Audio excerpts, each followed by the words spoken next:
Hey, there we go. Reselling. I don't know what's been going on with you. How you doing, buddy? I gotta catch up. I think it was a really late. What's it called? I'm using the iPad, so I don't even know where to look here. Ready reselling? If I look right here, am I staring into your soul? We got a good. I got some good information for you guys. Okay, I got some notes here. So sit back, grab a pen, or I don't know, turn on ChatGPT and let it record me so it could turn it into something for you. So you don't have to do anything because we're all gonna become idiocracy soon anyway, right? Something like that. I'm John, Springer Collectibles. Welcome, guys. Today we're talking about attracting buyers, and I'm going to make this more into like an organized kind of seminar here. So let me just get my notes here. I feel like you can't look at attracting buyers in like just a simple way. You can't look at it like just use this marketing tool, use rewards, use you know I don't know, discount sales and all that. I think there's like it's like a 360 view of being a seller. It's not just one thing that attracts buyers. So that's kind of what I'm talking about. There's like different headers. It might apply to you as a seller more. Some categories might apply to you more than like another seller. So that's why I'm going to go over a few of those things. Some of them that come to mind before I get my notes, things like the obvious stuff, marketing, networking. But then there's going to be like more what I would consider more under the radar kind of stuff, like the way you ship, the way you interact with chat during, uh, just simple clickbait, like but in a positive way, not fake clickbait, but just good thumbnails and good lighting, good backgrounds. I don't have the best lighting today. This is a very last minute show, so make sure you have a good lighting setup, like things like that. So if you guys give me a minute, I'll wait till a few more people come, and I'm just gonna finish my notes here, and we'll go and start talking in like 30 seconds. How you guys doing today, by the way? Hey, reselling. Did you win anything in Mr. Beast's giveaways? Because you're always like winning giveaways and stuff. Let's see, marketing, networking. I need music too. I can't do this without music. Oh man, I missed it somehow. Let's see. It's pretty crazy, man. You've been on here this long, and to see, someone, I guess the number one YouTuber in the world, coming on the platform. That's pretty neat. It's pretty swell for the kids. I never tried a Feastable or whatever his bar is. Have you guys tried the X Milo Gangs? Welcome back. I got some GI Joes that I wanna run soon. Also, I'm trying to get back into doing GI Joes every day. What do you think of that, guys? What do you think, reselling? Doing GI Joes every night again, like I used to, 10 o'clock at night. My nights are more freed up now. I'm trying to get organized with my time, and I want to bring the Joes back. All right. So number one is obvious. It's inventory. I don't care all the other stuff. If you don't have good inventory, you're not attracting buyers, right? So just like when I did my GI Joe shows, I had killer GI Joe inventory. I think Ex Milo. I think reselling. I think we had some. You always had to have grails. Always had to have stuff that they just can't get anywhere. Knights Freed Up doesn't. Fair enough, reselling. I think you kind of knew. You know what I mean? But yeah, I would say that having good, like, let's say it's comic books, for example. I've sold almost in every category on here. So um, when I do a comic book show, I had this amazing collection recently. There's 3,000 comics. We were going through the collection and finding keys. It was incredible, and chat was engaged. Nobody wanted to leave. Like they were like rushing to get in. And I think a lot of the collectors were hoping, hey, I hope that other collectors aren't here because this guy's revealing stuff that he doesn't even know what he has. And so that was just really good inventory. And I knew it was good inventory. I knew that you have to know what you're selling. Obviously, the comic books, I knew people wanted Silver Age and and bronze and stuff for certain titles, and I knew we were looking for keys. So that was important, having the good inventory. Once my inventory started to, become more common for that collection, my viewership honestly went down. So good inventory is really important. Same thing with the GI Joes as another example. When I was doing GI Joe shows every day, and we'll talk about consistency because that's important too. That was important to have a few grails, a few big hits that people could wait for throughout the show. Maybe we gamify things. I would do different games. So you'd have a top prize. People could win like something that's out of their price range. So I think that's another way to attract buyers. We're just talking inventory right now, guys. We have different topics. I'm going to go over inventory. Let's see what else. The show structure is really important too. Something I actually haven't talked about much. Of course, thumbnails and titles. These are a few of the things we'll talk about. Pre-show marketing. That's something that if you have a social media presence, you're going to want to use that. That's pretty obvious too. Or if you're in Facebook groups, if you're in any kind of collectors groups, then it's going to pay off in dividends to do that kind of marketing. And networking, obviously, joining raid trains, being active in chat in other streams. I'll go over to more details of this. I'm just reading like the headlines here. Of course, there's buyer psychology. Like I was saying, there's so many aspects of attracting buyers that it's not just like a few obvious things. Retention is another one. Shipping. Let's see what else. Okay, so let me go and we'll keep talking about inventory. Obviously, what are you guys selling that are here now? I'd love to hear what you're selling and what your experience is as far as you know. Have you been able to attract buyers with the inventory you're selling? Have you noticed a difference when you're bringing on certain items and others, or do you have an amazing inventory and no one's showing up? Because that's a different story. Then we need to look at things obviously differently. But I think it starts with inventory. You have your thumbnail, which is another thing we're going to talk about. Fairy ZL. What's Fairy ZL? Translate mouth. Bruno. Fairy Z. I feel like I'm going to keep looking the wrong way because I'm looking at my notes. And I honestly, the iPad camera is confusing where it is. It's like in the middle. I'm going to put like a piece of tape or something. But yeah, so obviously you want to have great inventory. Vintage and modern toys for Hulk. Yeah. So Hulk, you had like a Grail show recently, didn't you? Like, um, oh, fairy lamps.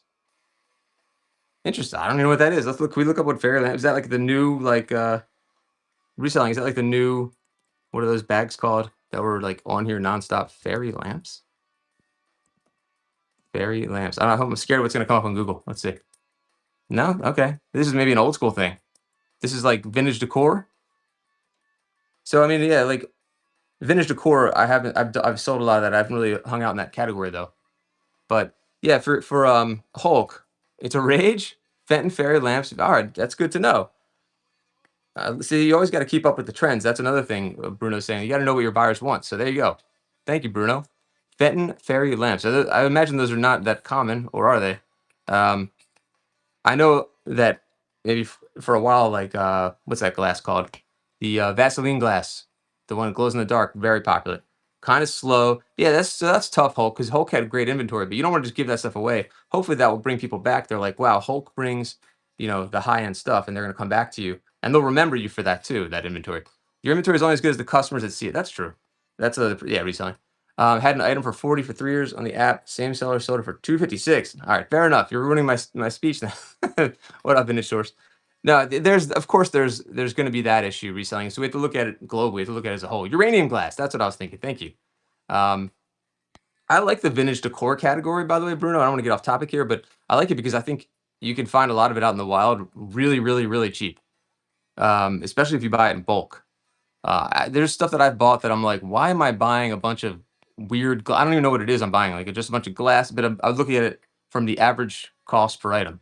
Lots of glass out there, and then the problem obviously is how fragile it is. They actually came to my house and sold the exact. Oh, that's different. Yeah, I know what you mean reselling. That is a little crazy. That's like outlier stuff. We're trying to like build from the bottom up here, right? So the obvious one that we always talk about is consistency. That's going to attract buyers because people expect they know when you're going to be on. There's certain sellers that you guys probably watch. You're like, oh, there's that seller again. They're always on at this time. I think that's what built my audience in the first place when I first came on the app in 2021 was the consistency. And once I stopped being consistent with that show, it definitely hurt me. It definitely hurt my viewership. It hurt the consistency of my sales. It hurt everything. So when I was on every single night at 10 p.m., I had like pretty much the same audience coming back every night. And even if they weren't even buying, they would just come to like hang out. And that's like the ultimate thing to reach is when people are hanging out in your streams as like entertainment or just like background noise. Like that's a compliment. Now it's a lot more scrolling. There's a lot more channels. But if they're tuning in for that, maybe they'll buy, or maybe they'll tell friends, or maybe next time they'll come and buy when they're ready, when they get their paychecks or when they're ready. Hold on one second. How do you sell in different categories with success? Man, Hulk, that's a tough one. Again, I mean, it starts with the inventory for sure. You obviously want to have you need to build an audience though. Um, I mean, I think you just really, it depends which category. That's the other tough thing to answer there. Because like if you're talking to me like Pokemon, I'm going to be negative and say, yeah, I'd probably stay away from a new category like that because that's super crowded and unless you're bringing on like really good inventory.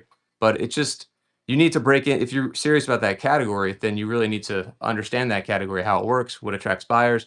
Like, so it really is category dependent. I think you could sell it with success in different categories if you have the inventory. So I've sold in die cast. I had a die cast collection, but the same thing happened with that with the comics. Once I sold all the Japan ones, the Japanese ones, and all the like the higher end stuff people wanted, I had a bunch of like filler left, and everyone's gone. So it's about the inventory, I would say, because once when people were scrolling through and they saw the stuff that I was showing, and they see how many numbers, they start coming in. I mean, it's pretty simple. Don't switch categories is great advice.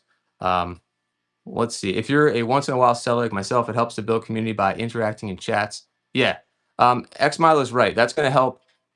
The algorithm is going to kick in there too if you're hanging out in the same streams as your buyers, then hopefully they'll be exposed to X Milo's show when he comes in, and they'll recognize him as a buyer or as someone that hangs out in other shows too. I think that's really important what X Milo is saying. 700 plus followers and 400 sales since Halloween, going from different categories. It's slower. Yeah, it is tough when you jump into a new category. It's always tough to talk about this because you could have great stuff. And now, like, I would have talked about this differently like 3 years ago when the app wasn't as big. And now it's really crowded. I think you guys would agree, and there's so many categories and it's so busy. There's so much going on and people can scroll so easily. Um, let's see. So don't switch categories. Look at the storage selling only toys for only coins. They should be in those categories if they stay. How come? Why do you think that is reselling? Because they want to be recognized in those categories. That's true. Now, there is a case though for like comic books, if you're or certain items. If you're doing comic books in the storage units, you might not get the same element of collectors that's going to understand what you're selling. There's two ways to look at it. One, they might overpay, which I know you wanted. They might pay more comps for the common stuff because the collectors already, they don't want any of that stuff. They want the good stuff, but the good stuff they're going to fight over. But if you're selling the good stuff in a storage unit stream, you're not going to get top comps for that because they don't know what they don't know. They don't know that it's a key issue most likely. And you will get collectors that'll come in there and try to snipe, obviously, and they're going to come in there and hope there's no other collectors in there like they're set like themselves. Like you see that a lot with Magic. I bet you get people asking you for Magic all the time or Pokemon. They try to come into streams like that where sellers don't know what they have and try to grab things like that. Yeah, vintage source exactly. I think they stay because less direct competition exactly. So it really again it depends on the inventory, right? I think that's huge. So and again, there's so many categories, so it's hard to keep talking about that. Got any old shirts? That's a good one, vintage source. I like that. Um, and they kind of let's think about it. There's always people that come in to try, and you can't blame them because I've heard of people getting incredible deals by doing that. Like it's brilliant. How could you not do that? Um, let's see, because they only have a following in certain categories. Same reason why Cool Kicks will sell Xbox Backbone. Yeah, yeah. In certain categories, you're right. People they're not going to come there. So if you can establish yourself in one category, that's the best thing. Now, if you're someone like me that has consignments, or you're like a storage unit seller, you might need to consider selling in a different category. So like when I got the comic book collection, I went and sold in vintage comics versus the storage unit. I think action figures, like if you get a bunch of GI Joes, I don't think you should sell that. You definitely don't sell that on like shipping on the storage units. You're going to go into action figures for that. But generally speaking, he's right. You don't want to switch categories. You're a record seller, you probably want to stay in your category for record albums, for example. So inventory, we've been talking about a lot right now. You definitely want to keep that same inventory, quality inventory that people can expect, and showing up consistently with that inventory is going to be huge. Let me see what else I have here. This is a good one I wrote down. It's the opposite of what I do sometimes. Problem is my original category is clothing. Hey, Vintage Source, do you also do these shows too? The seller helps. Wow, 56,000 for Vintage Source sold under 1 day ship time. 5 stars, impressive guys. Check out Vintage Source. I'm sure I probably ask you these questions. Vintage clothing and more. So yeah, I mean, if there's other things you want to sell, you definitely want to update that and just start kind of creeping into those categories and hanging out in those categories, I would say. But you're obviously killing it. So today at 4:54 p.m., cheap shipping from storage unit. Nice. Vintage Source, where are you out of? What state? Dr. Modella, Model Allen, welcome, buddy. Can you switch categories? The sellers don't know what you're actually selling. Reselling is right about that. That is true. Yeah, then you don't have like an identity, I guess, at that point. So, but I think if we just kind of step it out a little bit and just talk about more in general terms, like what attracts buyers versus like worrying about categories, I think the general terms, the general things are just running a tight ship, like running a good business, being a reliable seller. Like, for example, um, you start selling, you want to make sure that you have a good impression with what you're shipping. You don't want to, ship like you're not respecting what they bought from you. You need to ship. That's one of the things that I took really seriously. So you need to make sure that you're getting things there safely, and maybe putting a little note in there that just kind of humanizes you so they'll remember you. Some people put stickers in, they'll put business cards, whatever it is that you can stand out. Definitely do that. You can even follow up with them if you have the time through like messages and just say, "Hey, we're happy with your order." I think that leaves a really good impression on people too if you have time to do that. Recycled shipping. Well, that's a good question, Vinicius. I love that question. Recycled shipping materials, I think, I think you have to use those. If it looks like crap, don't use that. If it smells like, I don't use smelly bubble wrap. Like, I don't want anything that smells in the package. I don't want people to have that impression that, oh, anything you get from him is going to stink. But as long as it's like a good box you can reuse, I think people expect that. Like, you're using an old Amazon box, like that's like a smart move.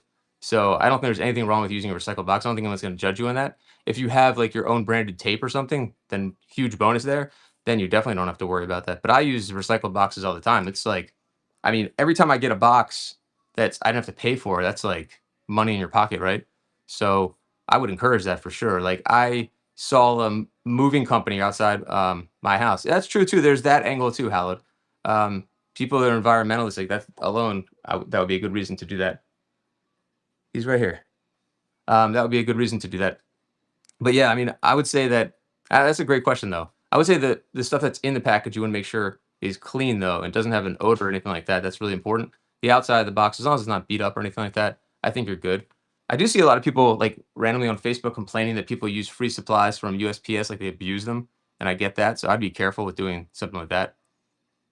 Yes, asking for aesthetics like reused filler material. I think reused filler material is totally fine. Again, to me, it's about does it smell? That's it. Because if I get a bunch of paper from Amazon, heck yeah, I'm using that. Why would I not? Or bubble, or the air pillows, all that stuff you should reuse anyway. It's just going to go to waste. So definitely use that stuff.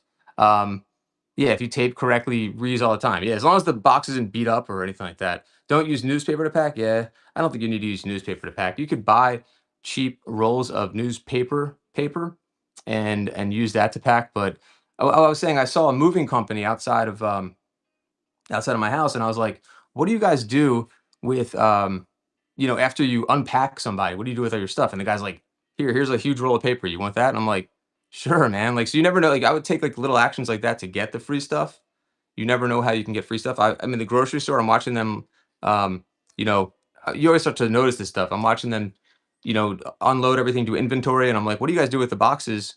They're great boxes they have. "And what do you do with the boxes?" Like, "Oh, we just send them in the crusher. We take them in the back." I'm like, "Can I have those boxes?" And they're like, "Sure." And they hand them. They're glad because then you save them a trip also back to the crusher. They don't have to deal with it. So yeah, I mean, I would keep your eye open for like boxes like that. Grocery plastic bags make it softer. I mean, I think that's fine. It's not as good of a look, but it's you don't have to spend any money, Connie. So that's great. Duct tape for a box. I mean, I just use regular packing tape. I always just try to find the least expensive and best quality, obviously, that I can find. I've seen a lot of stuff on like Facebook Marketplace. You can get cheaper if you don't want to pay shipping or if you're not an Amazon Prime member. Definitely don't buy like staples or anything like that. It's gonna be way more expensive, retail prices. But you could probably I've found people on Facebook Marketplace that are selling bubble. Maybe they have like overstock or backstock that they want to sell. Um, you can get stuff cheaper like that too. So I think duct tape is fine. I like just using clear tape, vintage source. Um, Newspaper, plastic bags, make it mini puffs. Yeah, and whatever you could do. I think no one's really gonna judge you too much on that. But as long as like I said, as long as it doesn't smell, and the main thing is getting it there safely anyway. Like, you don't want someone to get that and be like, "I can't believe this guy is selling, action figures or he's selling glass and packed it like that." That's gonna lose you the respect of the customer, and if they remember that, then that's gonna detract from getting buyers, not attract them, obviously. Questioning pack size for repeat customers that understand. That's true reselling. Honestly, I probably did. I probably have done that because I'm like, "Oh, he knows me or she knows me. They're not gonna care." Got questions? Hey, thanks, buddy. Appreciate that. That's a good idea, actually. Yeah, put the question that way it stands out. I haven't done one of these in a long time, so I'm a little rusty Griswold here. You should see the packing. John said, yeah. I sent him. What do I send you? It was like a top of a Nike box, mixed with like grocery bag or not. Sorry, Carter's baby clothes bags. Hold on. As a newer seller in the storage units, I've found that doing live unboxing, oh, this is a great thing that JC's about to say. I did crap. Oh, really? Posting in shop for president. I think that's a typo. I think the live unboxing usually is really good because that's cereal. Yeah, cereal box I wouldn't use. Yeah, I'll give him. That's what I gave him. I gave him a used cereal box. I gave him a Wheaties box with the Ravens on the cover. I had a lady who didn't care about newspaper because she wanted it for a fireplace. You never know. That's true. I don't think there's anything wrong as long as it gets there safely. I agree with you guys. Hold on, he bring up a good point though for JCT. I mean, unboxing should. I would think it's the opposite. I would think that that would attract customers usually.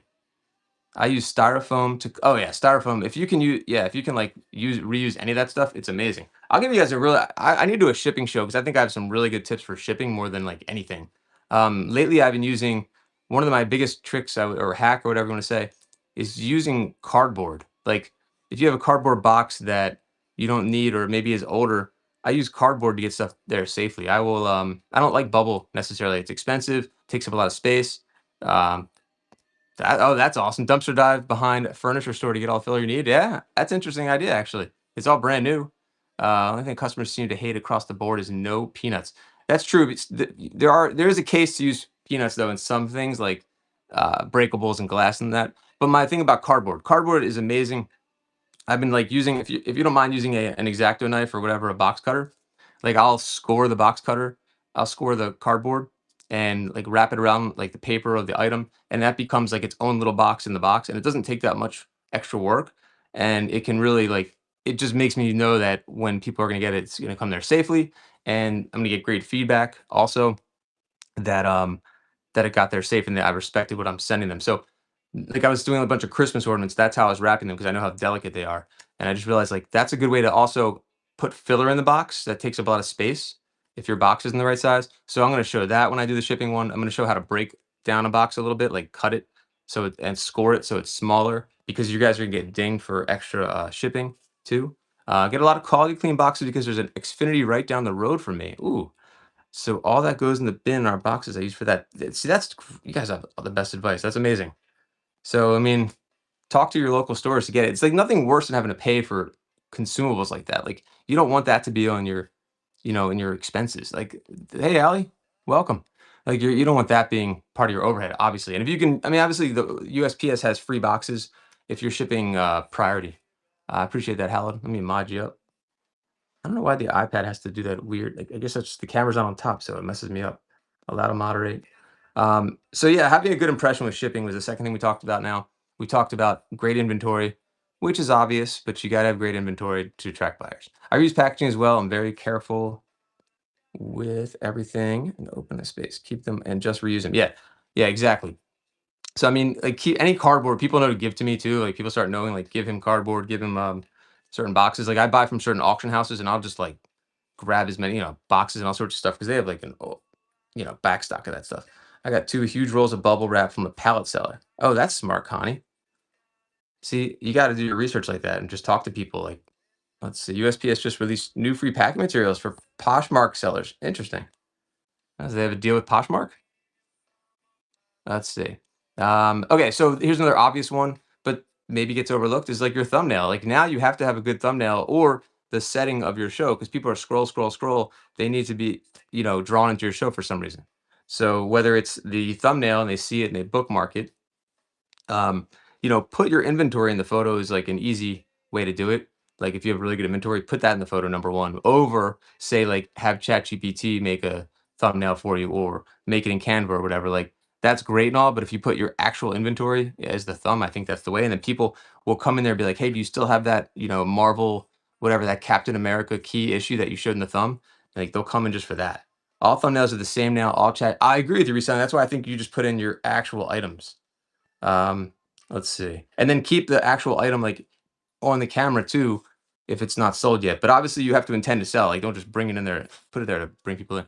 JCT says, I know other people say start bids. Oh, this is always a great topic. 1 to 3, if you don't have enough people in a room, I'm not getting fair bids. Yeah. Don't fall into the $1 trap. I could like if I was in a shittier mood, I would go off on how terrible of an idea it is to start things at $1 when you don't have an audience, unless you're trying to get to the 1,000 sales and you don't care. But if you wouldn't sell that for if you're getting mad selling for a dollar, then don't sell for a dollar. As simple as that, right? Um, don't feel like you have to. Like I try to set things at a fair price that I think people would be happy with, under comps. But timing is everything too. So if you don't have the audience for that particular item at that time, there's no point in starting a dollar. If you don't have 100 people in the room, there's no point. The reason those guys can, the bigger sellers can talk about selling for a dollar and starting at a dollar is because it's arbitrary. It's meaningless. They could start at zero. They're getting bids, or maybe they're getting shill bids. If I want to be a jerk here, um, never do a dollar start because every transaction costs 30 cents. Yeah, that's the other thing. How you're pretty much losing money on those. Now again, unless you're trying to get to the 1,000 sales quickly and you don't care, and you because you know what happens to the 1,000 sales, it triggers the automatic payment, and that's huge. And it also gives you more credibility on the app for selling more. You'll have more opportunities for reviews, which you definitely want to encourage more reviews. That's going to attract buyers too. Once they start seeing good reviews about you, there'll be trust there. So I would be, if you're a newer seller, I would be like completely, like that would be like my number one thing is making sure my reviews are perfect. Personally, the inventory is great. I would probably follow up with every customer, like, if you're serious about it, and the first orders, it's huge to start off on a good note like that. Like, let's see, card sellers were selling junk wax starting at a penny, and when I changed it to a dollar, the other categories copied the dollar. I didn't know that. That's interesting reselling. I thought it was a dollar that always started at. Um, Reviews are everything. Yeah, say yeah, like, I think they really are. I mean, I used to take it more serious, the 5 star. I don't think people pay attention to it as much, but I'm not a buyer, so I don't know what they think. I mean, do they really care between a 4.9 and a 5? I don't know. You guys tell me. I mean, to me, I don't ever want to lose the 5. They used to do like 4.98 or whatever, and I'm kind of glad they don't do that anymore because it's impossible to get 5 at that point. Um, but I think if you're new, and you get dinged, it's a lot harder to recapture that 5 stars. So you want to start off hot out of the gate, and just be really intentional about getting those good reviews. You can encourage people kindly, like in a note in the box, and just say if you're happy with your order, I'm a newer. You can say I'm a newer seller. I'd love if you could take just a minute to give me a great review. I'd appreciate it. As long as you describe it as is, whether it's new or used, it can never come back to you. Exactly. Say if you have integrity, you don't have to worry about that. Like if you know what you're selling, like I try to over explain maybe what I'm selling and show it as bright as I can on the screen, as real as I can on the screen, so that way they know exactly what they're buying. Like that's the only problem when you're buying from someone who's like just going doing 20-second auctions. It's almost hard to know what you're getting, and I'll miss stuff too. And um, you know, you don't want that to happen either. Like people have called out stuff that's wrong with my items that I missed. So let's see. When the app first started, you could sell cards for pennies. Did not know that. I don't remember that. I remember accidentally selling stuff for a dollar and being upset about it. I'm like 100 away from 1,000 sales. All right, Allie, guys, give Allie a follow too. She'll take good care of you. You can trust her. She's a great buyer and seller on the app, and she's great for whatnot.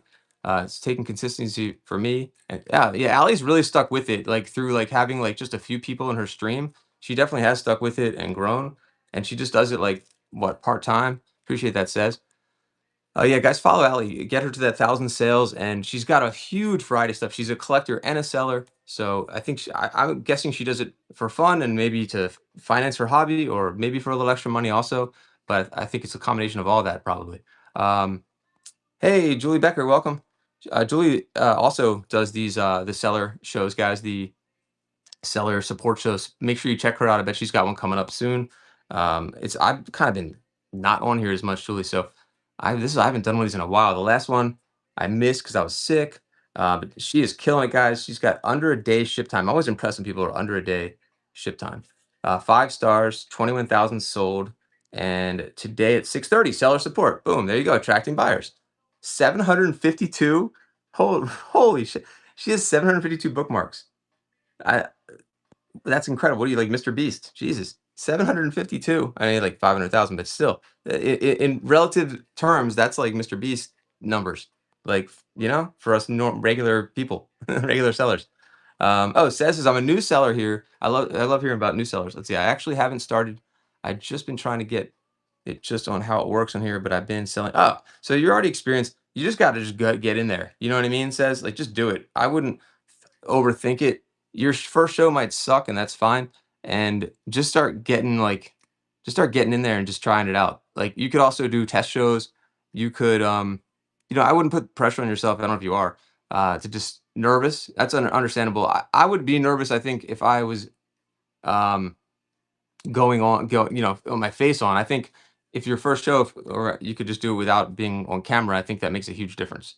And I always tell people, we've talked about this a lot, like, when you feel like you need something to say, you don't always have to fill the air. I always feel like I have to do that. Like, you're not a DJ. You don't have to fill the dead air the whole time, even though I like to.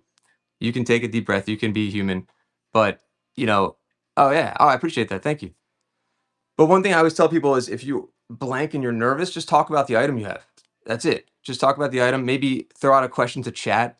And if you have in the show title that it's your first show, everyone's gonna like just. There's such nice people are gonna come into your show usually, and they're gonna, I know reselling is about to say the vultures will come in trying to buy stuff from you, but no, nice people will come in your show and they'll support you if you have that in the title. New seller, first show, second show, whatever it is, they'll understand that. Like, nothing bad's gonna happen. Like, the first show I did, I thought I gotta have all this like stuff to talk about and all this, and especially now, there's so many sellers on here. It's not like that. I think you can just be yourself, talk about the inventory, talk to chat. It's like, what's his name? Dale Carnegie said, I guess Dale Carnegie, be interested, not interesting. So if you're interested, that works for more in person than this. But I still think it can work on here if you're talking to them, like, about, you could just talk to one person, make a friend in chat, so you have someone to go to talk to. I like doing that. I'm like, talking to reselling, talking to Allie if you run out of things, and you could just reference them, be like, Allie, what do you think? How's the picture? How's the sound? And then you get a little chat going, and I think people get more comfortable like that. Seems to people in chat, I've noticed, are really great. Yeah, if you're in certain categories, like, I've sold in a lot of categories, and I knew nothing about like collectibles in general, like, about, I mean, not the way I know now, but like 5 years ago, I had no idea, like, the passion behind collectibles, and like the little communities and the Facebook groups and the niches, and like, let's see, decorating an entire like man cave with like He-Man, or, I knew like sports obviously, but not like that kind of stuff. So if you can kind of talk to that fandom, what I was trying to say was, I've noticed all these fandoms are just like the nicest people, like, generally speaking.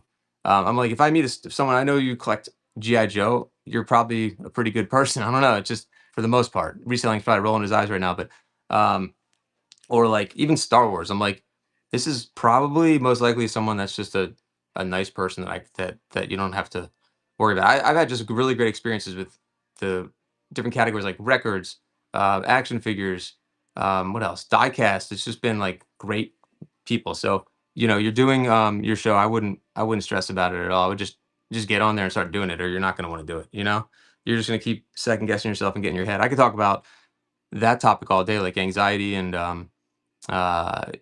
getting in your head. I'm in my head right now. And if you're not, you got to stay out of your head, or you're not going to do it. I'm nervous about preparing for the show because having shipping costs. Oh, yeah. Everyone's always nervous about shipping, and that's good that you're perfectly fine on camera. That's huge, and fine with boxing and shipping. So you definitely are ready. I wouldn't worry about unless you're selling like really big, awkward things. What are you selling? Just out of storage units for JCT? And we'll get back to talking about the actual topic. Let's see. Networking. Okay, that's another one. Networking was the next topic, by the way, which is definitely an obvious thing. That's going to be everything for you. And that's one thing that I didn't do enough of. But I wouldn't worry about the shipping setup. I would just let Whatnot determine the prices. Um, Bigger items to buy now is a good idea. Definitely, you want to know how to, you want to know about, look up dimensional weight if you don't know what that is, because that's where you would get killed. But Whatnot makes it easy because they have 5, like, free, like, redos for labels. If you do that, you have, like, whatever you call it. I'm pretty sure they still have that, right? Bigger items. It's more about the dimensional weights where you get killed. So I always use an example of like selling a poster, shipping it flat, but shipping it in like a 24 by 36 by 2 is going to be a way different price if you put it into a box that's 4. It could be like triple the price for like those 2 inches. It's crazy because of the math that's involved in it. They want smaller, tighter packages, USPS, and it's cheaper. It's when you start getting those, like, the big dimensions or the weird dimensions, that the prices start going up a lot. Reselling, that's a good idea. There you go. That's a great idea. Yeah. Start by selling stuff that'll fit into either the free stuff for USPS, like the free boxes, or boxes that you have, so you don't have to stress about that. And then the buy it now stuff, like you said, maybe put the bigger stuff in the buy it now, and that way you don't have to think about it. Or maybe those items are not for this platform. Maybe they're for another platform. Maybe they're for Facebook Marketplace. Not take anything away from this platform. And people sell pallets on here, which still boggles my mind. I don't know how they do that reselling.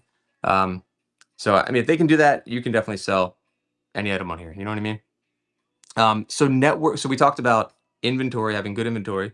We talked about like clickbait, basically having good thumbnails and having like a good things on screen at all times. If you can, items that are going to attract people, because people are scrolling, and they're going to just scroll right past you if you don't catch their eye in some way. Which I'm not doing today. Obviously, I would say that you probably need more, things going on the screen. Honestly, that's why those card sellers do well. They have all sorts of crazy stuff going on the screens, and I think it stops people and they click. But for you guys, depending on what you're selling, you just want good inventory on there. We're not trying to play any games or any psychological tricks. You just need good inventory that they want to buy from you. That's really it. It's because Whatnot is still giving certain sellers access to shipping options other sellers can't access. Well, I mean, that whole category is its own thing. I can't even, the pallet category is not even something that we could even compare to, right? I mean, that's freight shipping. So, um, pre-show marketing we talked about too. Let me get my charger here. But let's see, thumbnails. We talked about thumbnails. Networking is one that I didn't do enough of, and I hope you guys do, especially if you're new and you're doing it right now. Basically, you're talking in chat here, you're talking to other sellers. But I would definitely jump in as many streams as you can. There's Whatnot seller Facebook groups. There's all sorts of stuff now. I mean, there's Whatnot Reddit. There's Whatnot. There's so much more now than there ever was. So if you have the time, network. Maybe find other new sellers and do a raid train. Try to raid each other. Whatever you can to network so you can capture those buyers. If you can find like some allies. They have that. Was it? They have like a Whatnot convention thing coming up, right? Reselling. Did you get an invitation to that? Hold on, let's see. I heard some people are priority boxes as well, flat rate and brown. Priority and flat rate. Okay, so flat rate, you have to actually set up flat rate shipping, which is not hard or anything. You just have to set that up, and then there's a difference between priority flat rate and just priority. Priority, like domestic regular box, I forgot what they call it, does not have to be flat rate. And I use those for when I'm just shipping priority, and they're free, but you can't use those unless you choose flat rate. I hope that makes sense. It's a different type of shipping than regular priority. Let's see. You have flat rate set up. If you have it set up, then you can get those boxes from the post office. Make sure they say flat rate on them, and they're free, and that's great. And if you don't have flat rate, you can still get priority boxes, but they don't put those. At least in my post office, they don't put those out as much. I have to ask for them. They're just like priority. What do they call it? Just priority large box or priority domestic box or something like that. It just doesn't say flat on it. Just look for the ones that don't say flat. Um, all right, let's see. So yeah, so networking. Has that worked for you guys? Have you guys like made allies? Mailing box. Thank you, Migs. My brain's not working today. Exactly. Um, if you've made allies, like I think that's huge. I've seen a lot of people blow up because of that. Like I'm forgetting names now. It's been a while, but I know one guy, he started to do his own raid trains, and it worked for him. It really did. And you have others. It helps the algorithm. It helps with networking. It helps. Just especially if you can start rating each other, like I think that's huge. I mean, it's happened in my category, like with GI Joe, just having like another GI Joe seller raid you, that just makes your show that much better. Um, Getting that audience. Oh yeah, absolutely, Mix. Mix, are you selling on here? I appreciate that. Thank you. Mix is definitely selling. Let's see, 102 reviews, 5 stars, 278. So you're in that like beginning stage where, yeah, like I was saying, every order matters with reviews, and you're doing great so far. And it looks like you have a really positive message to say on your profile, so that helps attract buyers too. And if there's buyers that share the same beliefs, I think that's gonna be huge for you too, to attract buyers that way. What are you selling, Migs? And, anything that's genuine and you have integrity, which that alone, I think, erases a lot of the nonsense. Obviously, you have your sellers on here that are hype and all that kind of stuff. That's a different world. So it depends who I'm talking to. I'm assuming I'm talking. You do vintage GI Joe? Get out of here.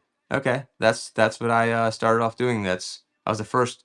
Maybe I maybe I've known you on here before. I don't know, but I was the first GI Joe seller on the app. Okay, cool.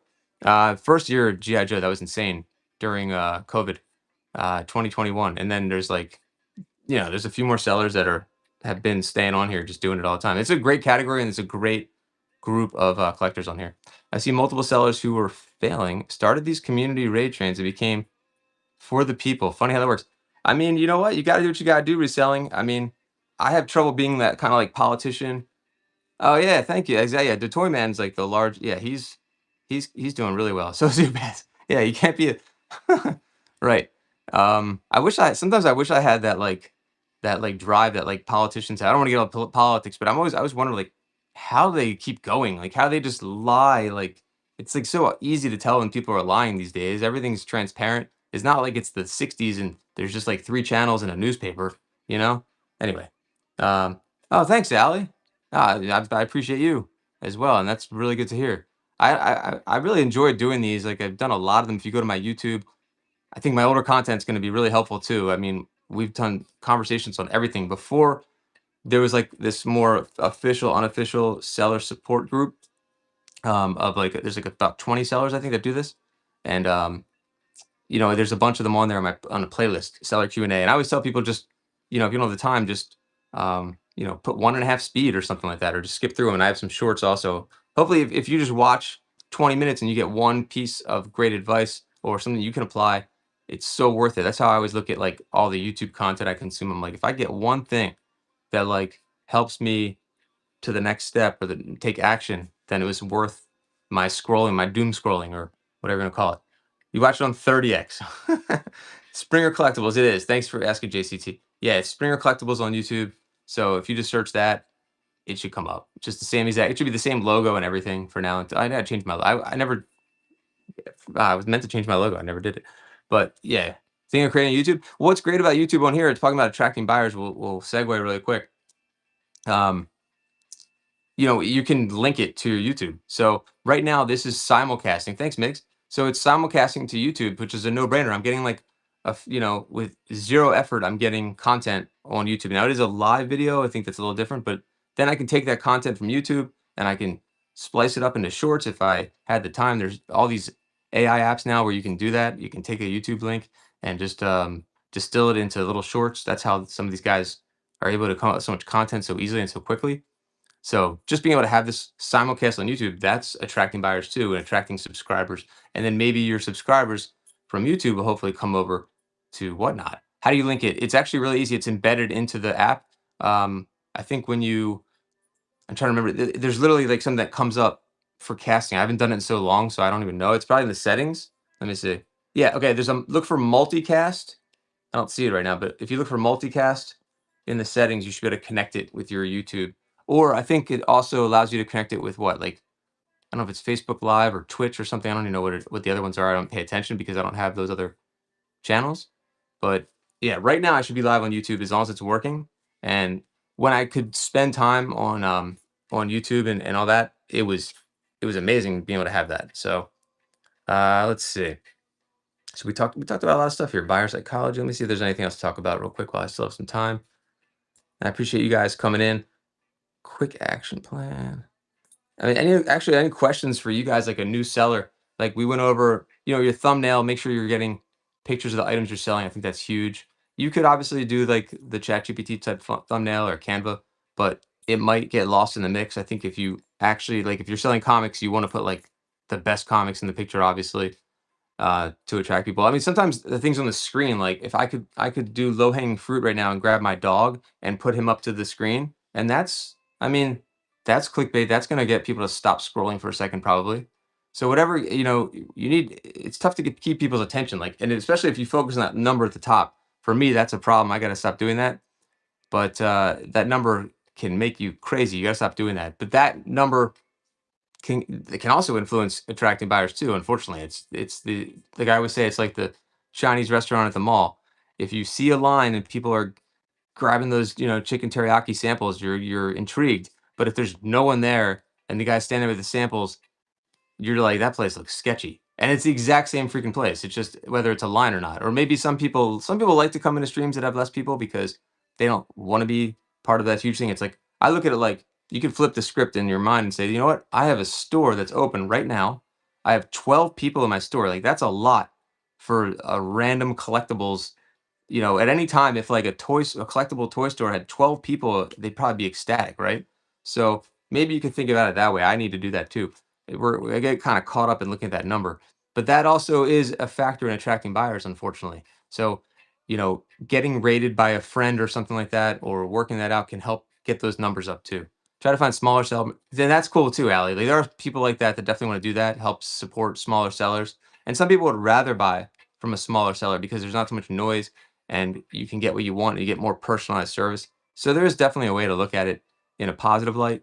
I mean, we all want the bigger numbers when you're running auctions because it gives you more confidence and it gives you more just confidence that you're going to be able to sell that item as close to comps or as close to what you want as possible. If if I'm doing a comic book show and there's 5 people in there, I'm like, you're going to be apprehensive about putting up a key. But if I had 50 people in there, I could start that key at $1 and to let them battle it out and not worry about it.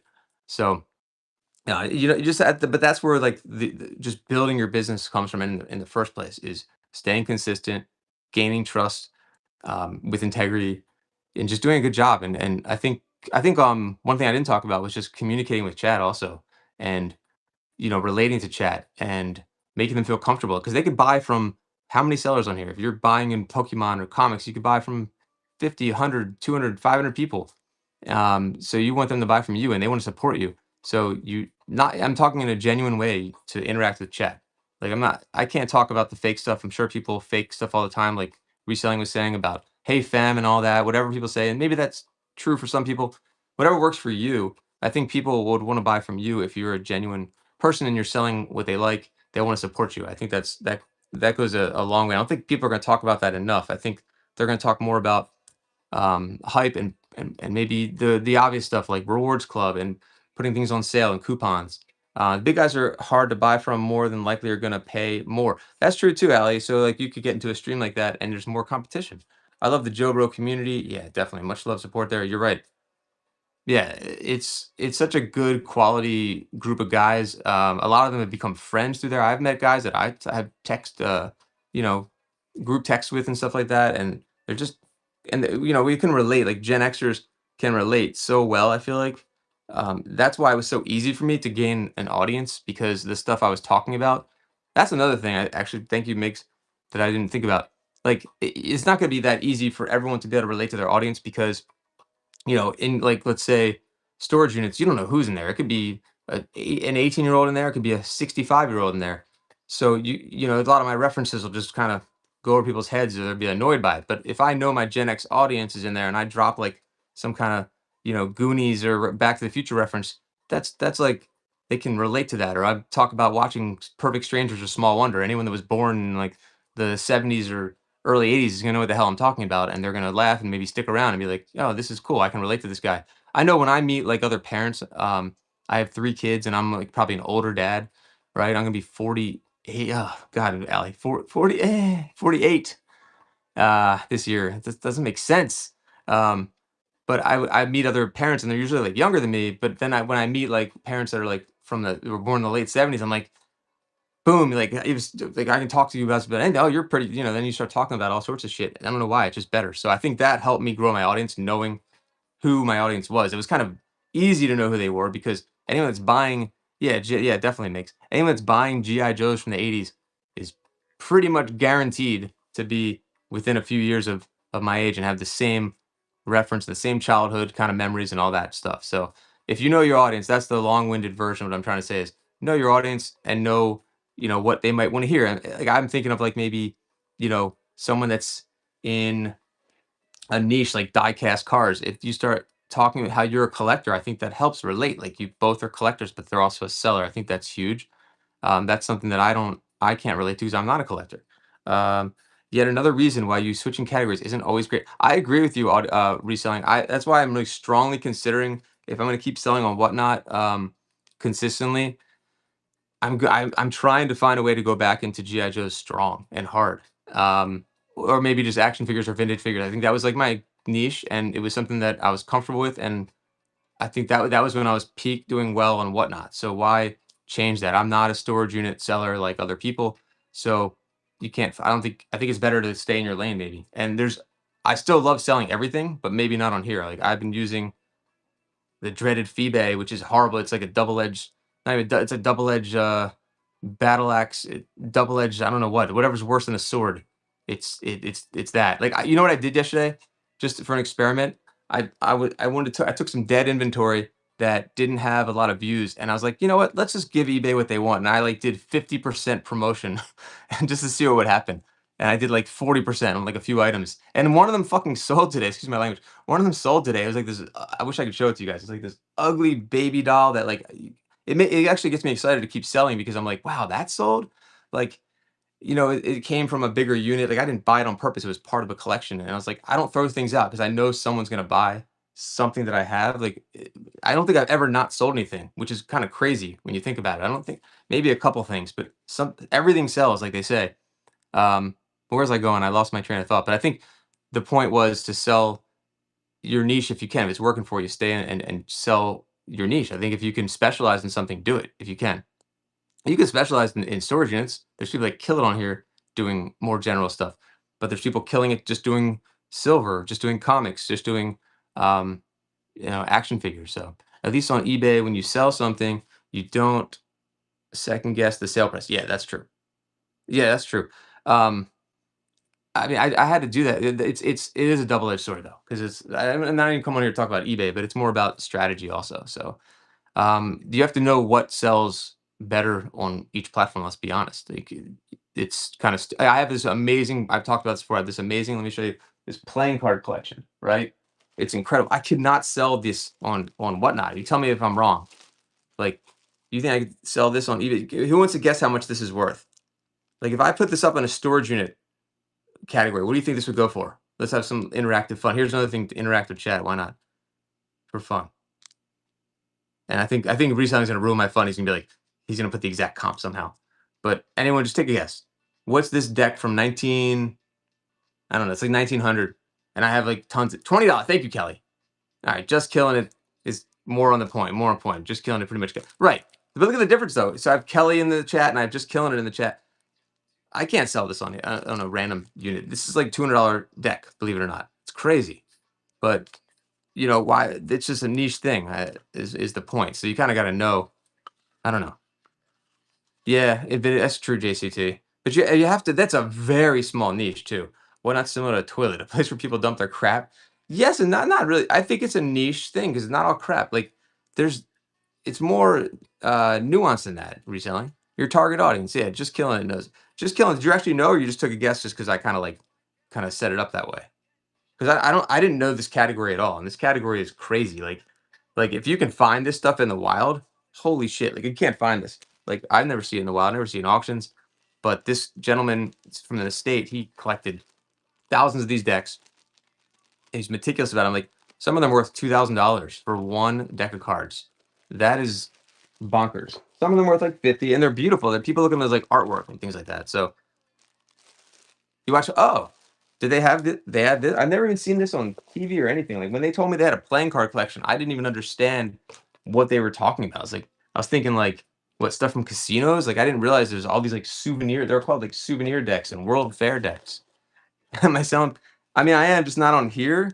I mean, I would try it. I would try it on here if there's collectors. Like they're incredible. But if you want to DM me, Dare, if you're a collector, I have an insane collection of these. This is one of the coolest things I've ever been able to sell in general, like resell on consignment. And I actually might even buy the collection. It's sick. Like what this guy did. He curated this for 30 some years. And it's an amazing collection. You gotta respect. But I feel like you learn something every day about what sells and what people buy. But that's such a small niche, so it's tough. All right, what else did I have here? Let's see. Your personal credibility. Yeah, credibility is huge too. I'm just looking at my notes. Yeah. So I mean, going back, I did write this down about the one niche. So if you can pick a niche, go with it. And you definitely consistency again. Like you have to run consistently. Once I stopped running consistently, that killed me. And I think that killed me for the algorithm and also just for my regular viewership that would come out to watch the shows. Like they didn't know when I'd be on as much. And sure they could bookmark it, but it's a lot easier just knowing that the person's there. It's like a TV show, you know. It's always on at 10 o'clock or whatever. So if you can do that, if you can, it doesn't have to be every day, but if you can make a schedule that and your people want to come back and see you, your buyers, they want to listen to you, they want to support you, then try to be as consistent as you can. Um, same time if you can. Okay, Mig says I run one show, same time every week. I think that has been successful. I agree, Migs. There's another seller in that category. I'm trying to remember who it is. That has Saturday shows, and I feel like he's crushed it by doing that. And I think he expanded more. And I cannot remember his name for the life of me. If you said it, I remember. I think it started with an M, but he did that. He would do Saturday shows, for example. So I think that's great. No, not Blast, but that's a good example too. Oh, I can't remember his name. Let's see, retention equals hidden growth. Oh, there's also like the guys that do that Monday night show, the 4QM. Why I can't think of their name right now, I have no idea. But every Monday night, everyone knows that they're going to be on, and he's been doing it for like 4 years. Let's see. So yeah, shipping reputation. Yeah, I see Toy. Hey, the Toy Man, I know you were there. The Toy Man's super consistent on here, killing it. It's good to see it. 4QM, exactly. They all know that person. Wow, Toy Man, you are, dude. You're a premier shop now. Look at that, the Toy Man. Congratulations, to Toy Man, on that. That's incredible, man. Seriously. 5 stars, under 1 day ship. I really do respect your commitment to that, man. Seriously. Today at 9:30, back in the alley, GI Joe Throwdown Thursdays. He's got everything scheduled up. People know when to expect him. They know when. I feel like he has a consistent show schedule. He's doing the right things. Explain shipping. Thanks to Toy Man. I appreciate you. You always give good advice too if you want to throw anything in the chat. Um, explain shipping. I mean, there's shipping as far as you can just let the shipping be, as far as there's the default shipping where they have like 1 to 3 ounce items. What are you selling, car? It'd probably be easier for me to explain then. You can choose priority, flat rate. You could choose flat rate and just have your buyers pay one price, but I think after that you might pay extra. If I'm not mistaken, I never really used flat rate, so I don't have that experience. I try to make it real simple. I did some shows on Saturday, but now I'm going to try later Friday because I felt like it was competing with so many raid trains. Yeah, JCT is tough. I think it's hard to even pay attention. Just you can't pay attention to the competition, honestly. It's always going to be something. But there might be better times sometimes, that you might find that work. Maybe if it's less crowded, you could try different weird times. Um, yeah, there you go. It's Toy Man. That's exactly. Not a seller. Oh, okay. So I mean, for buyers, I know that I see, if a seller does flat rate, it'll be one price you pay, and then they load up a box after that, which is a great strategy as a buyer, especially. I know. I think it's when you guys hit a pound. Is it 1 pound? Then I think you start getting free shipping. Like if you're buying from me, for example, I noticed that the shipping prices go down. I honestly should know the formula for that, and I don't. But I think that I've seen a lot of, like, I don't know if Allie's still here.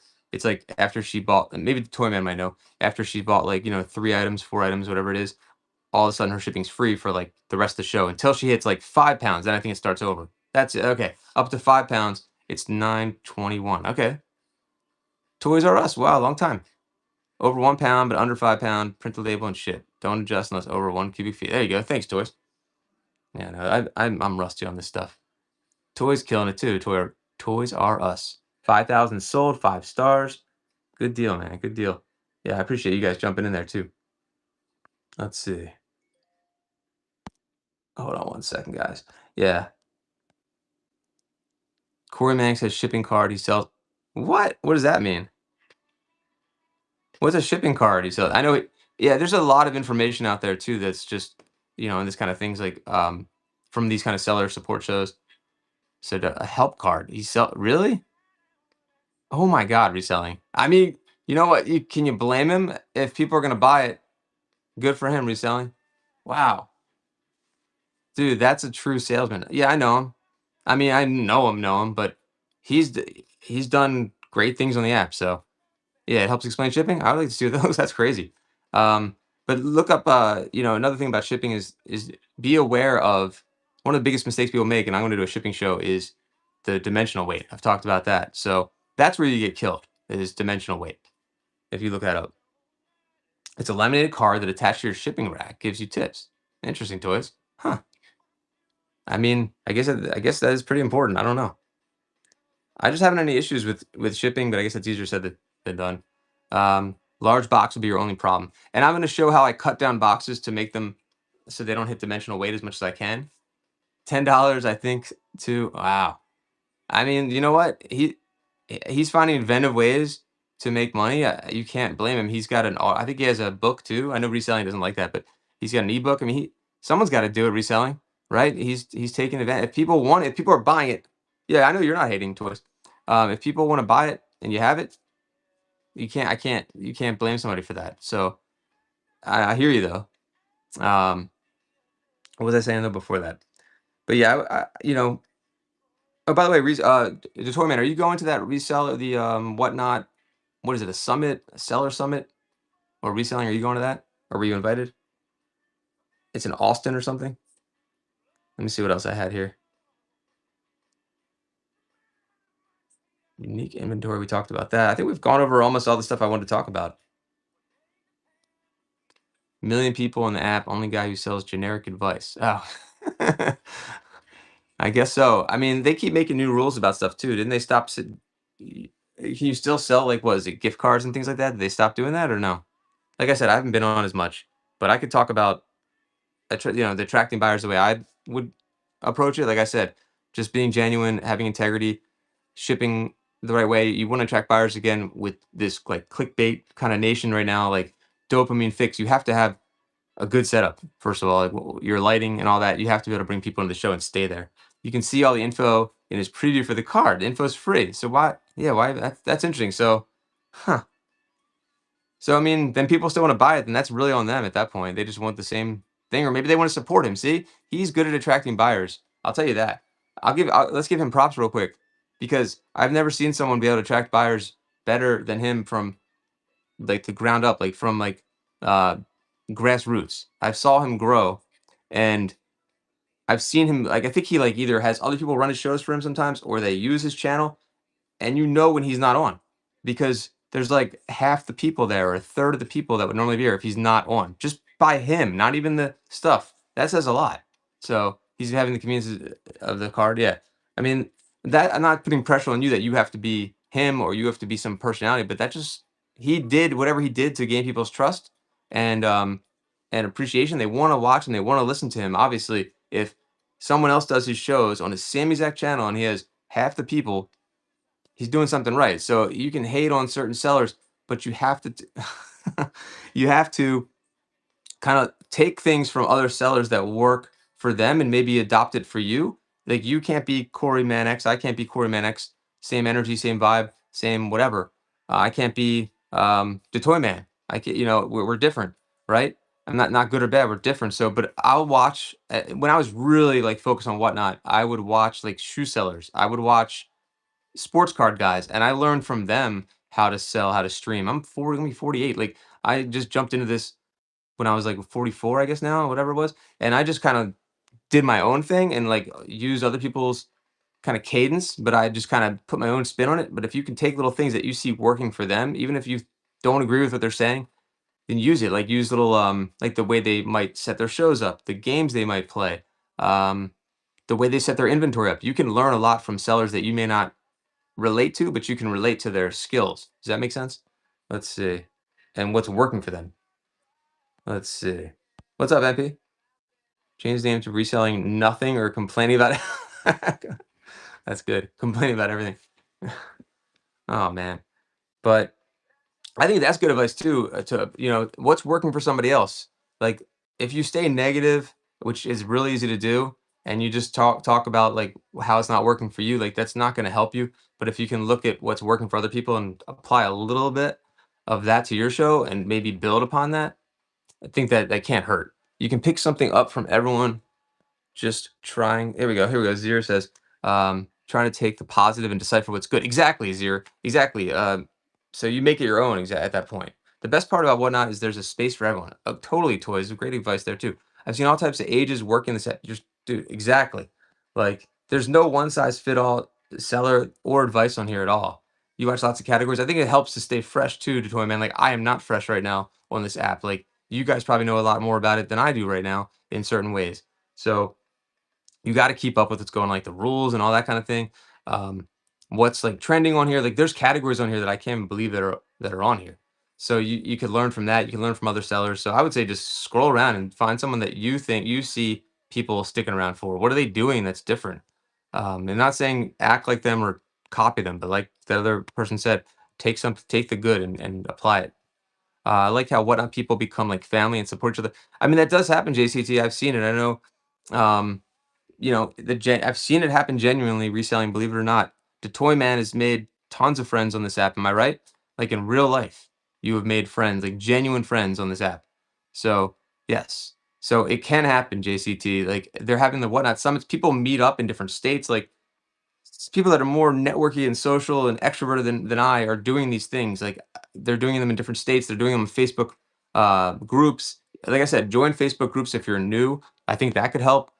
Anything can help. That if you're positive about what you're doing and you're excited about what you're doing, then the good stuff will happen for you. I think.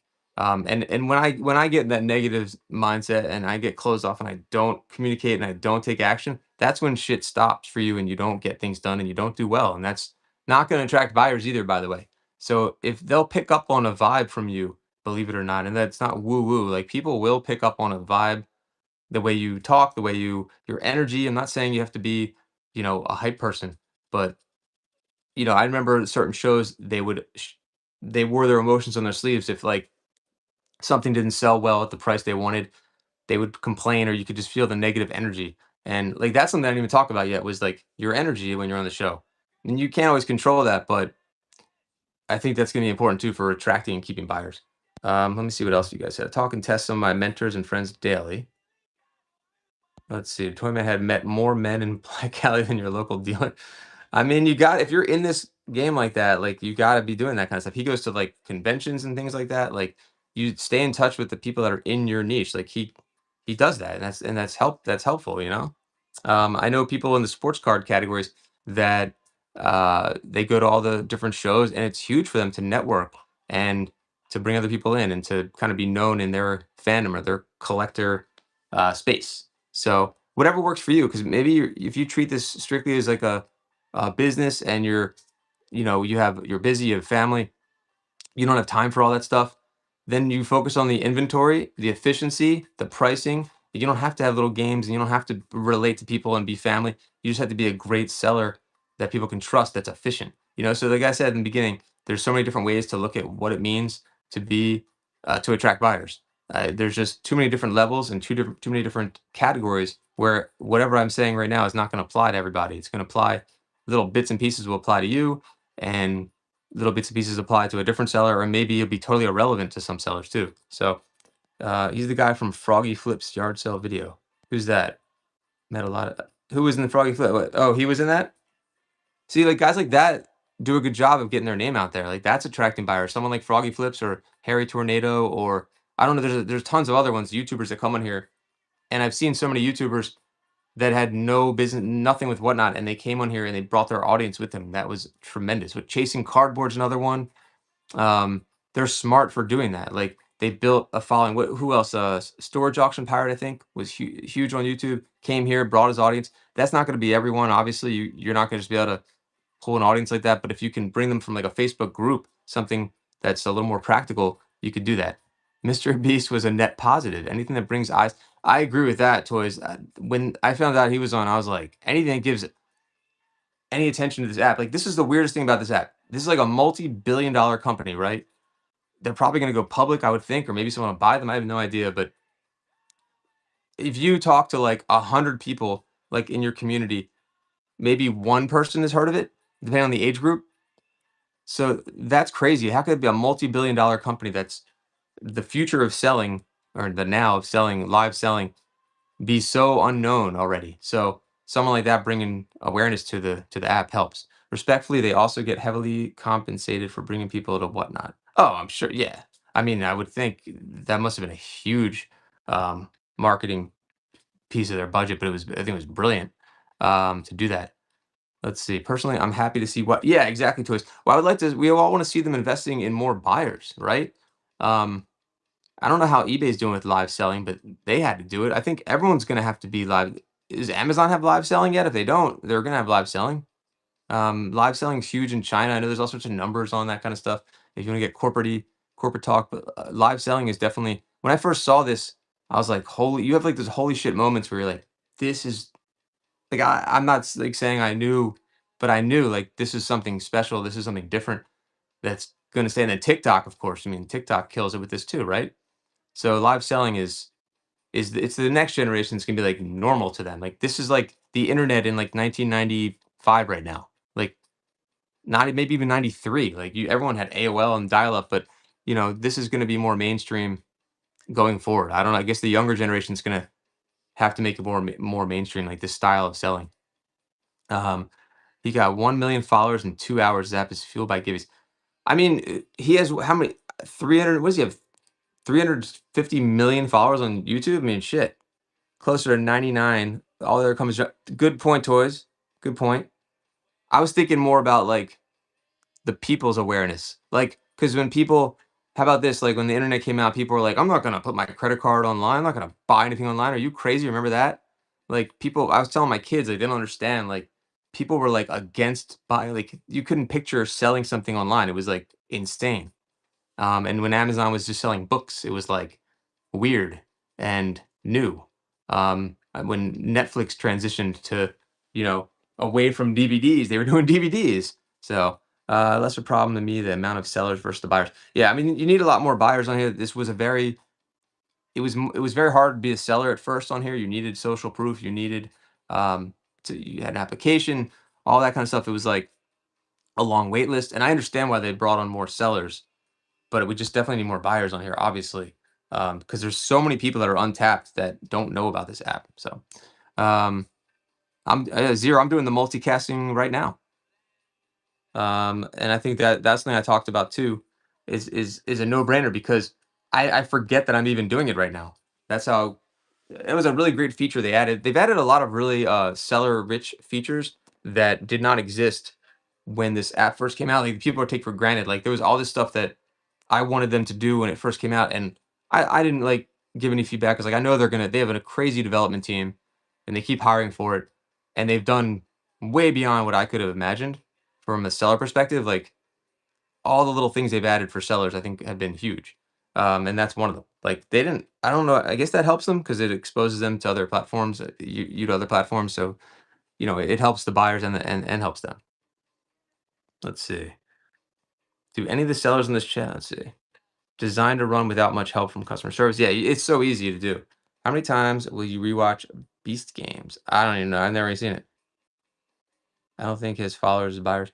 Yeah, that's the only thing. I mean, it was a big marketing push just to get awareness. I don't think they expect to get a ton of new buyers. Maybe I don't know. The age group of his um, followers is probably pretty in the teens, right? So you probably have a lot of future customers coming in that are going to go to the Pokemon category, sports card category, luxury, shoes, all that kind of stuff. So I'm sure it had, yeah, it really is a potential buyer. That's right. I only heard from my rep You have a rep? Wait, what? Who sells reps? I stopped selling. I just buy now. Oh, okay. You don't need customer service until you do. Then it's crickets. That's fair. Thankfully I've never had to worry about any of that. I don't know. Look, I've sold like almost 40,000 items on here. Maybe an exception to the rule and knock on wood, but I haven't had like any drama, thankfully. As long as you're doing right on your end, I think you're good. I mean, I guess you run into shitty buyers sometimes that calls, but usually that stuff doesn't come to you. That they deal with that stuff. You want a rep? I mean, I had a rep when I started. I was like a golden child on here when I first started. It was you guys wouldn't even believe me. Like they were supporting me so much. Like they were like, I guess I could say now. Who cares? They were like giving me like extra money to get started and stuff like that, so I could hire somebody. Like I was one of the first sellers in certain category in a action figure category. I went to Comic Con and streamed from their booth, and then the floodgates open and they got all these people that are. I'm not a viral guy. I'm not a known. I wasn't a known guy, but I was doing well in the app for them. Like I was one of the bigger sellers in the beginning.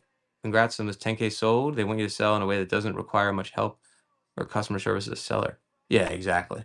Yeah, I mean that's every customer service now for any company. They all want to be on Zendesk, and now it's probably they all want to be AI. I have very little issues that I need. Yeah, that you need them for exactly. I mean, USPS has been doing their job.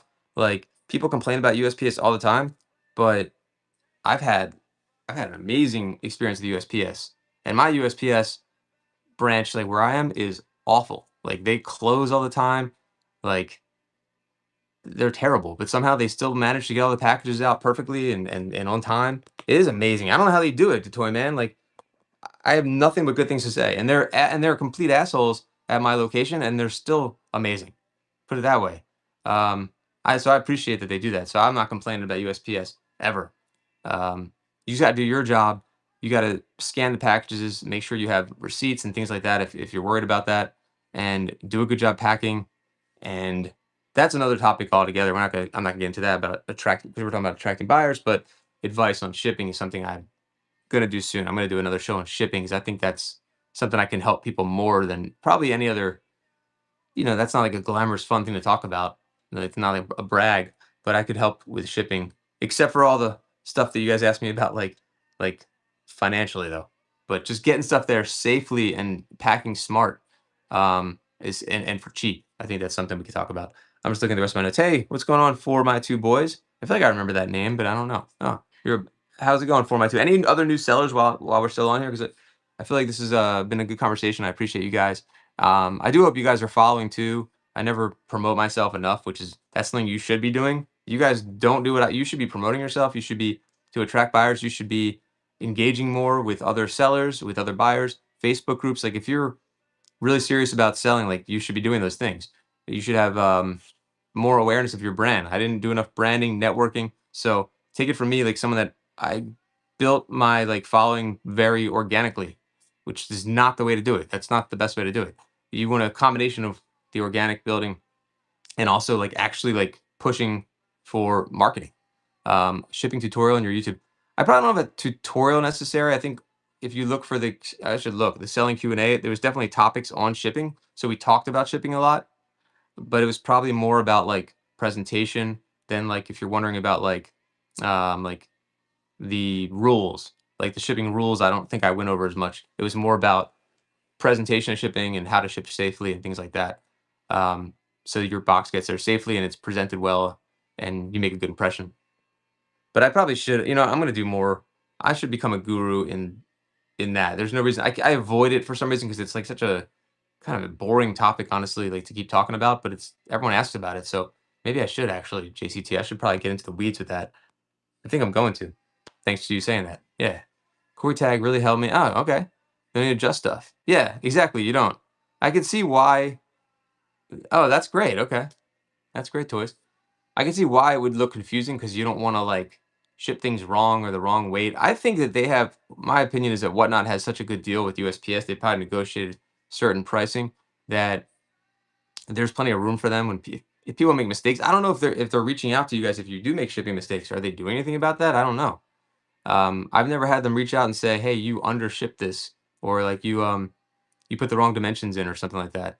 Which is actually kind of surprising that they haven't done that. But I think nope, nothing. Yeah. So I wouldn't stress about it too much just because of that. I'm not saying take advantage or anything like that. Like do the right weights and things like that.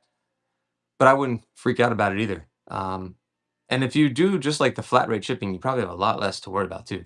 You stress to have your tape measure out. Oh man, toys. I mean, also once you've been doing this so long, you kind of know what certain things weigh, especially if you're doing the same products. Like when I was doing action figures, I always selected like 1 to 3 ounces or 1 to 2 ounces. Um, is not accurate for the PO. Only way you don't. Yeah, that's the thing is there's not like one size fits all. Helpful because knowing what type of box is a new seller can be nerve wracking. I could see that. You have to also start realizing once you start selling, like here's the type of boxes I need, whether it's the free ones or stuff that you have to buy. Like what's a box that I'm going to use a lot of that I could use for multiple categories. Like for me, 12 by 9 by 3 was one that I bought a ton of because of action figure mocks, like the sealed action figures, bundles of comic books, stuff like that would fit really well in a box like that, for example. 6 by 4 by 4 boxes for my smalls, you know, and just trying to keep the prices down. They're starting to charge back sellers who mislabel items. Wow, reselling. See, I mean, it was only a matter of time that that's happening. See, that's interesting. Only if it's flat rate is this accurate, says the toy man. Okay. I mean, I think that they must have really. I know when my old company, before I left my company, like we negotiated rates with USPS, so they're probably have insane rates with USPS. There's probably a reason they haven't gone to UPS yet or FedEx. And honestly, those services were worse for me in my experience in my old business. Um, FedEx, USPS, they would fuck up all the time. Excuse me, it was terrible, and their billing was terrible. All that stuff, and this was years ago. It's like 10 years ago, probably. But you know, Yeah, the service was so much better for USPS. I don't know, which is shocking to say, but there was negotiation when you're doing that type of volume. We were doing pretty huge volume, but imagine what Whatnot's volume must be is. God, what's Whatnot's volume? That must be insane, right? So they have negotiating power, and so I wouldn't worry about it, guys. Let's see. I've been doing it for a few weeks with no issues. All right, good. For years and no issues. Toyman. Yeah, me too. So the Toyman and I are telling you, you're good. Is the rate same? No, you're right. Yeah. All right, guys. Well, this has been fun. I have another one coming up. I know that if you look for other in this category, I think I'm in the community category also right now. There are other sellers you can get a different perspective from them on attracting buyers. That you should definitely watch them. I think one was like Julie Becker was in here earlier. She's got a show coming up, and I'm going to do it on shipping soon. Also, if you go to Springer Collectibles on YouTube, you can see this one. If you missed it, you can scrub. You can do 1.5x speed. What's up, Big Daddy? Guys, hey, Big Daddy. Appreciate you coming in. And I'm gonna be live again soon selling. Actually, I might go live again today. I just had some time open up, so I think I'm gonna do a little liquidation, Big Daddy. I'm gonna do a little comic liquidation and whatever's around kind of liquidation. I'm just gonna like blast it out so I can just. I want all new inventory. Once the box dimension goes above 12, 12, 12, exactly. Is wrong. Oh, okay. You got to find out, learn your own. Reselling, that's true. You have to learn almost from, you can almost like plug it in. I would suggest this real quick. Plug in, I think there's a calculator online. You could like literally plug in what the cost will be. Like, or if you have an eBay account, I do this all the time. I should, oh, my phone's not charged, but I will like mess with a box and be like, wow, eBay's charging me 9 for this box. Hold on. Let me change one dimension. Let me change it from 10 to 8 and see what happens. And I'll use a different box. And then all of a sudden it's like $3 cheaper. So, that's something to definitely learn about. You can mess around with it to see how much different it is when you go over that the dimensional weight. How much you can get hit on price. Let's see here. So yeah, so I would check out other sellers on attracting buyers. I think it's a great topic. But go to Springer Collectibles YouTube, subscribe if you want, and there's a playlist for the Q&A stuff like this, going back like 3 years I think now or something like that. So maybe 4 years. Geez. So check it out. I think you guys will enjoy it, and there's tons of different topics. So I appreciate you guys. Let me see if there's any more chats here. Make a mistake? I gotcha. Yeah, you gotta make mistakes and learn. He's right about that. And just go for it. If you're thinking about selling and you haven't yet, just do it. I know it's easier said than done. Stay off camera if you need to. And thanks, Migs. I appreciate you. And you can always DM me, guys, if you have any questions. And sometimes I'm good at getting back quickly. And I'm gonna be on a lot more soon. The Toyman I was saying before, I'm gonna try to get back into Joe's. I know that's probably not like what you'd want to hear, but or maybe it doesn't matter at this point. But I definitely want to start doing the stuff that worked the best for me, a little more than again. So I hope to see you guys in upcoming daytime shows. Interesting. Maybe I will. Thanks, Toys. I appreciate that. I appreciate all you guys, seriously, just for hanging out and being here. Seriously. Um, hey, thanks, Allie. Yeah, I got to get back on. February's been like, I haven't done anything in February. Yes, I remember your name, JCT. I appreciate that. I appreciate that very much, guys. Thank you so much. All right, guys. I look forward to the next one. This gives me like motivation to want to do this again with the feedback. Thank you, guys. I appreciate it. I'm John, Springer Collectibles. Thanks for, I always say the bids, buys, and banter, but just thank you guys for being here. Thanks. See ya.